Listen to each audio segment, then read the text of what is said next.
Assalamualaikum warahmatullahi wabarakatuh. Alhamdulillah, selamat pagi para sedulur-sedulur yang saya cintai dan semoga dicintai oleh Allah SWT. Jumpa lagi di kanal YouTube-nya Pak Degun. Oke para sedulur, jadi pasca kontestasi Pilpres 2024 kemarin, banyak orang, banyak pihak yang kemudian berpendapat bahwasanya karir politiknya Anies Rashid Baswedan itu mulai meredup ya. Bahkan saya sendiri juga ngerasa apakah kemungkinan Pak Anies ini karir politiknya akan tenggelam gitu kan. Karena memang pasca kontestasi Pilpres 2024 Pak Anies ini kan jarang kemudian muncul di pentas perpolitikan nasional gitu kan. Jarang sekali gitu kan. Saya bilang jarang sekali beliau tampil. Yang jelas gitu kan, selain kemudian jarang tampil, justru kemudian orang-orang di sekitarnya Pak Anies, orang-orang yang dekat dengan Pak Anies Rashid Baswedan ini banyak yang dalam tanda kutip tersandung atau terkena masalah. Salah satunya adalah Pak Tom Lembong gitu kan, yang memang proses hukumnya lagi berjalan ya gitu kan. Dan memang kemudian banyak yang menduga-duga Pak Anies ini mulai membatasi dirinya untuk muncul di pentas perpolitikan nasional. Dan kalau kita lihat kemudian partai-partai yang kemarin betul-betul sepertinya dekat dengan Anies Baswedan, yang memang sepertinya terafiliasi dengan Anies Baswedan gitu kan, dan Anies Baswedan sepertinya jadi simbol ya, tokoh di partai tersebut gitu kan. Ketika kemudian Anies Baswedan, paling tidak dia berjasa ya, Anies Baswedan ketika memperoleh suara 28%, pastinya berpengaruh pada perolehan suara pada partai-partai yang memang dulu tampaknya dekat sama Anies Baswedan. Sekarang tampaknya kemudian nggak ada lagi yang kemudian dekat dengan Anies Rashid Baswedan. Sepertinya ditinggalkan begitu saja. Dan ini sepertinya akan menjadi salah satu pembelajaran yang sangat penting buat Pak Anies sendiri gitu kan, dan juga buat orang-orang yang simpatisannya Pak Anies gitu kan. Bahwasanya di perpolitikan ya namanya juga pasti yang ada itu cuma kepentingan gitu kan. Saya dulu juga berpikir bahwasanya ada partai-partai tertentu yang platform religius yang dekat dengan Pak Anies Baswedan, semboyannya itu ya sepertinya ya memperjuangkan ideologi, memperjuangkan tekad dan cita-cita mereka gitu kan. Tapi kemudian waktu membuktikan kalau yang namanya politik itu ya sekedar kebutuhan, kepentingan gitu kan. Tujuan utamanya adalah kekuasaan gitu kan. Kemudian kita bisa lihatlah ketika Anies Baswedan kalah di kontestasi Pilpres 2024 kemarin ya partai-partai sebagian yang memang dulunya dukung Anies Baswedan beralih ketika kemudian lihat ada kesempatan untuk bergabung dengan pemenang pemilu kemarin ya, dengan penguasa sudah bergabung, dan lagi-lagi itu sah-sah saja gitu kan. Tapi tampak sekali bahwasanya yang namanya partai politik sekarang paling nggak semua pengikutnya Pak Anies Rashid Baswedan mulai ngerti, nggak ada sebetulnya yang memperjuangkan ideologinya gitu kan. Dan ini pembelajaran yang sangat keras untuk Pak Anies Baswedan dan juga para simpatisannya, saya pikir gitu kan. Makanya tampaknya sekarang Pak Anies ini lebih berhati-hati, dan dia sepertinya juga nggak mau kemudian betul-betul terafiliasi bahkan untuk tergabung dengan partai tertentu. Tapi ketika kemudian kemarin saya lihat ada sinyal-sinyal bahwasanya sebetulnya karirnya Anies Rashid Baswedan ini belum selesai gitu kan.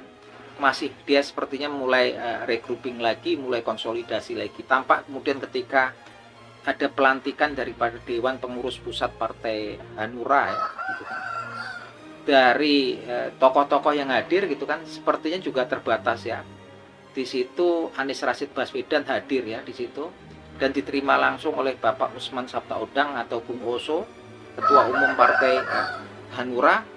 Dan kemudian di situ juga hadir daripada pimpinan Partai Demokrasi Indonesia Perjuangan, yaitu Ibu Hajah Megawati Soekarno Putri, komplit dengan para petingginya. Ada Bung Yefri Sitorus, ada Bung Adian Apitupulu, ada Ganjar Pranowo dan Bapak Mahfud MD. Kemudian ada pengamat politik ya, pengamat militer Koni Rahakundini. Kemudian juga di situ Pak Basuki Cahayapurnama, belum tokoh-tokoh penting elit politik di PDIP kemudian memang hadir semua di acara tersebut. Artinya ini menggambarkan adanya kedekatan, adanya memang sinyal-sinyal kerjasama antara Partai Demokrasi Indonesia Perjuangan dengan Partai Hanura. Dan kehadiran Anies Baswedan sendiri di situ juga memberikan sinyal positif bahwasanya belum selesai ini Anies Baswedan gitu kan, masih bisa bangkit lagi gitu kan. Dan memang posisi Anies Baswedan saat ini pun sama dengan Partai Demokrasi Indonesia Perjuangan.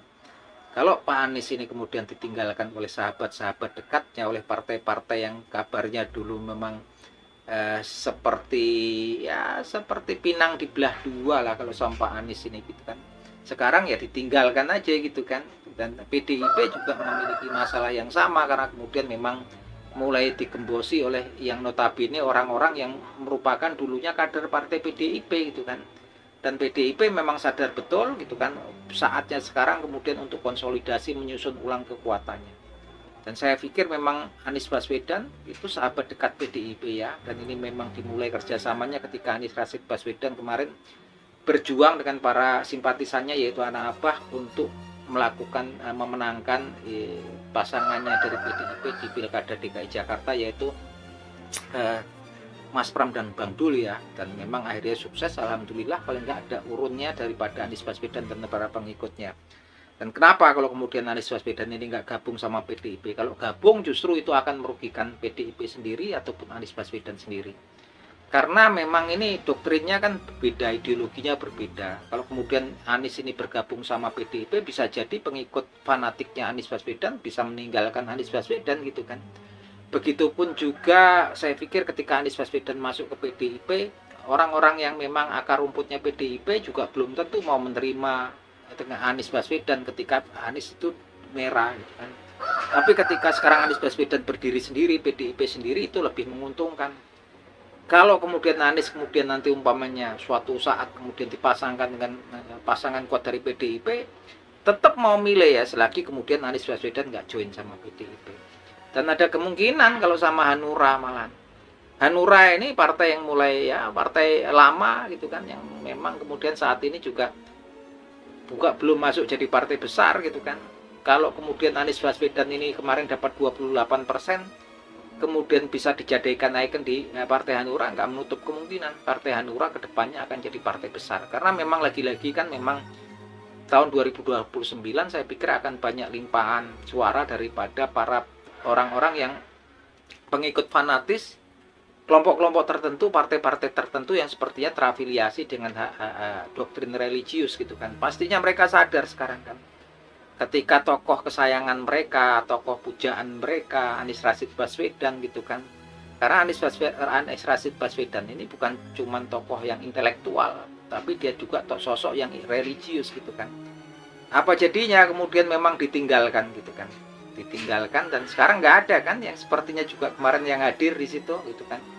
Nggak ada tampilan-tampilan Pak Anies Baswedan dengan kemarin partai-partai ataupun tokoh-tokoh yang memang sepertinya ya memanfaatkan popularitas dia gitu kan, dapat suara yang jelas. Tapi memang harapannya ke depan ya semua orang akhirnya juga tahu yang namanya ideologi itu ya, kalau politik bukan memperjuangkan ideologi, ujung-ujungnya ya mendapatkan porsi kekuasaan gitu kan. Nah, kalau Anies Rashid Baswedan ini memang semangatnya kan semangat perubahan, semangat kemudian untuk memberikan perubahan yang lebih baik ke bangsa kita ini. Dan dia masih tetap menjadi barometer tersendiri ya, mulai daya tarik tersendiri utamanya pada generasi muda gitu kan, anak-anak kuliahan, anak-anak memang pelajar dan mahasiswa. Bisa jadi karena memang Anies Baswedan kan tampilannya memang lihat wajahnya aja fresh, segar gitu kan, cerah, auranya positif, senyumnya membuat kita orang-orang pengikutnya juga damai gitu kan. Ini sosok yang memang ideal sebetulnya, tapi memang kemudian memang belum waktunya ya, belum mendapatkan izin dari Allah Subhanahu wa taala untuk kemudian memimpin negeri ini. Untuk kedepannya mungkin ya, mungkin masih bisa kalau kita lihat ini kedekatannya ini, koalisinya lumayan ini. Anies Rashid Baswedan punya posisi tawar, dia tokoh yang memiliki pengikut simpatisan yang kuat gitu kan, even sampai sekarang pun masih banyak gitu kan. Contohnya kalau saya bikin konten video cerita tentang Pak Anies Baswedan saat ini, selalu itu rame yang nonton gitu. Artinya memang Pak Anies Baswedan semeredup apapun saat ini karir politiknya tetap menarik, kemudian banyak yang hadir gitu kan. Kalau kita lihat kan kemarin ketika Pak Anies Baswedan mengadakan acara silaturahmi dan halal bihalal di kota Kediri kemarin ya, dengan para relawan Anies Baswedan yang telah berjuang untuk Anies Baswedan di Pilpres kemarin 2024. Itu yang diharapkan kan cuma orang-orang relawan Anies Baswedan dari kota Kediri. Tapi ternyata yang hadir kan dari banyak kota di luar kota Kediri ya, dari Ngawi, Blitar, Trenggalek, Tulungagung gitu kan. Ada yang kemudian dari Tuban sampai Sidoarjo, dan yang memang yang hadir itu sampai kemudian 1.340 orang yang memang di luar dugaannya Pak Anies gitu kan. Dan juga kalau kita lihat nggak cuman kemudian simpatisan, banyak ulama, ustadz dan tokoh agama dari Jawa Timur yang menghadiri acara halal bihalalnya Pak Anies Baswedan dengan para relawannya. Tampak di situ kemarin Ustadz Andri Setiawan ya, yang memang lagi sepertinya lagi banyak sering muncul di media sosial dari Malang tuh kan. Yang jelas memang kemudian di situ juga kan terungkap Pak Anies ketika memberikan sambutan. Dia sebetulnya cerita niat saya untuk kemudian bertemu para relawannya di Kediri itu udah dari lama gitu kan. Tapi kemudian memang ada orang yang selalu menghalang-halangi gitu kan beliau. Ini yang dibilang kemudian invisible hand. Nah, orangnya saat ini udah nggak ada katanya Pak Anies, jadi saya kemudian bisa datang ke Kediri. Nah, ini kan.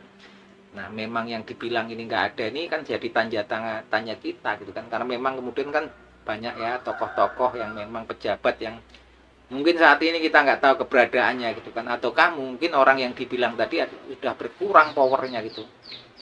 Atau mungkin udah kuasanya udah berkurang sehingga Pak Anies saat ini kemudian bisa kemudian lagi muncul di permukaan. Apapun itu, tentunya Anies Baswedan ke depan masih karir politiknya masih terbuka dan dia masih mempunyai magnet ya untuk narik kemudian generasi muda, anak-anak kuliahan, kemudian banyak lah kemudian kelompok-kelompok orang-orang yang memang tergabung dalam hal-hal yang sifatnya religius, intelektual religius, masih menarik Anies Baswedan. Ini luar biasa, dia tokoh intelektual dan religius. Nah, kalau menurut teman-teman gimana analisa teman-teman tentang karir politiknya Pak Anies? Apakah kemudian Pak Anies masih bisa kemudian bangkit lagi gitu kan? Atau mungkin tambah meredup? Nah, mungkin teman-teman bisa kasih di pendapat di kolom komentar. Nah, itu aja teman-teman obrolan kita di pagi hari ini. Akhir kata, wabillahi taufik wal hidayah. Wassalamualaikum warahmatullahi wabarakatuh.